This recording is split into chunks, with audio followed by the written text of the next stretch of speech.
दोस्तों, इस स्त्री की ये 6 बातें हमेशा अपने जीवन में संभाल कर रखना।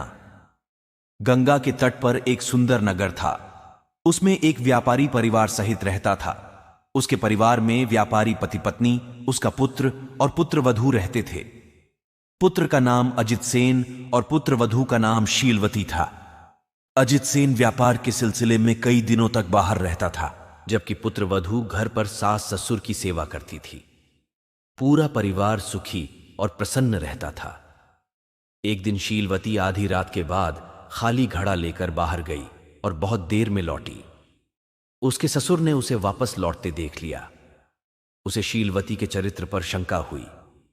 उसने सोचा कि बेटा बाहर गया हुआ है, ऐसे में बहू का यह आचरण आपत्तिजनक है। इससे मेरा कुल कलंकित हो जाएगा। इस चरित्रहीन बहू को घर में रखना ठीक नहीं है। उसने अपनी पत्नी से चर्चा की और बहू को पीहर छोड़ देने का निर्णय किया। अगले दिन ससुर शीलवती को रथ में बैठाकर स्वयं रथ हाँकते हुए उसके पीहर की ओर चल पड़ा। रास्ते में एक छोटी सी नदी मिली। ससुर ने बहू से कहा, तुम रथ से उतरकर जूते उतार कर नदी पार कर लो। किंतु शीलवती ने बिना जूते उतारे ही नदी पार कर ली। ससुर ने मन में सोचा कि यह दुष्चरित्र होने के साथ ही अवज्ञाकारी भी है। थोड़ा आगे जाने पर रास्ते के किनारे एक खेत मिला, जिसमें मूंग की फसल लहलहा रही थी। ससुर ने किसान के भाग्य की प्रशंसा करते हुए कहा, कितनी सुंदर फसल है, इस बार तो किसान खूब लाभ कमाएगा। शीलवती ने उत्तर दिया, आपकी बात तो ठीक है, किंतु यदि यह जंगली जानवरों से बच जाए तब ना। ससुर को उसकी बात बहुत अटपटी लगी, लेकिन वह कुछ नहीं बोला।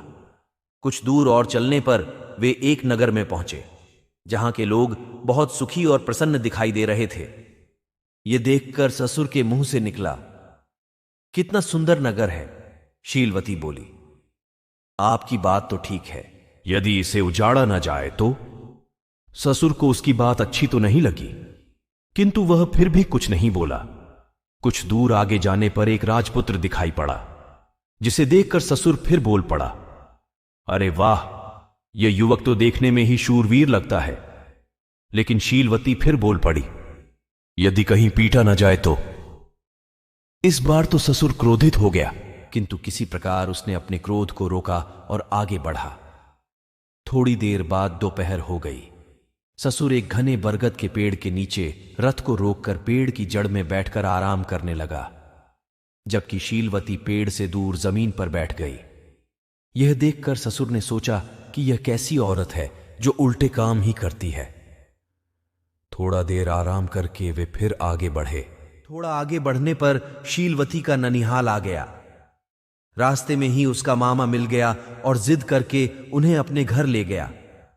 वहां भोजन करके शीलवती का ससुर अपने रथ में ही लेट गया। ससुर को रथ में लेटा देखकर शीलवती भी रथ के पास ही जमीन पर बैठ गई। उसी समय पास के बबूल के पेड़ पर बैठा एक कौवा कांव कांव करने लगा। लगातार कांव कांव की आवाज सुनकर शीलवती बोली, अरे तू थकता क्यों नहीं? एक बार पशु की बोली सुनकर उसके अनुसार कार्य करने के कारण मुझे घर से निकाल जा रहा है। अब तुम्हारी बात मानकर मैं एक नई आफत मोल ले लूं?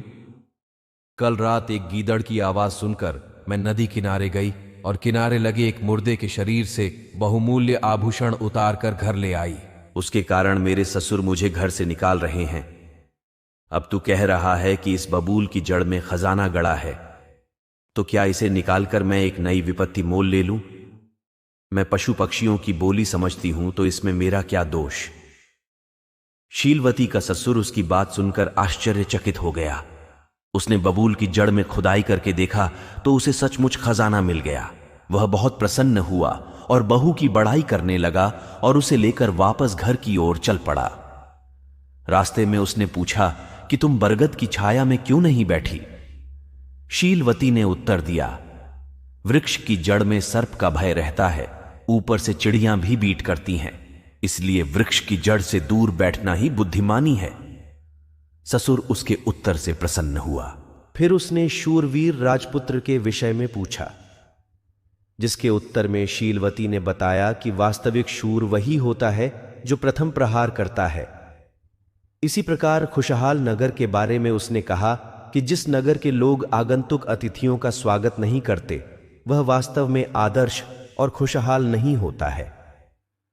अंत में ससुर ने जूते पहने नदी पार करने का कारण पूछा, जिसके जवाब में शीलवती ने कहा, नदी में विषैले जीव जंतुओं का भय होता है। इसके अलावा नदी तल में कंकड़ पत्थर होते हैं, इसलिए नदी तालाब को सदैव जूते पहने ही पार करना चाहिए। शीलवती का ससुर उसकी बुद्धिमत्तापूर्ण बातें सुनकर अति प्रसन्न हुआ। उसके हृदय में शीलवती के लिए प्रेम और सम्मान बढ़ गया। घर पहुंचकर उसने शीलवती को घर की सारी जिम्मेदारी दे दी। दोस्तों, वीडियो में आपको समझ आ गया होगा कि हमें हमेशा अपनी बुद्धिमत्ता बनाए रखना चाहिए। दोस्तों, वीडियो पसंद आया हो तो लाइक जरूर करना। धन्यवाद।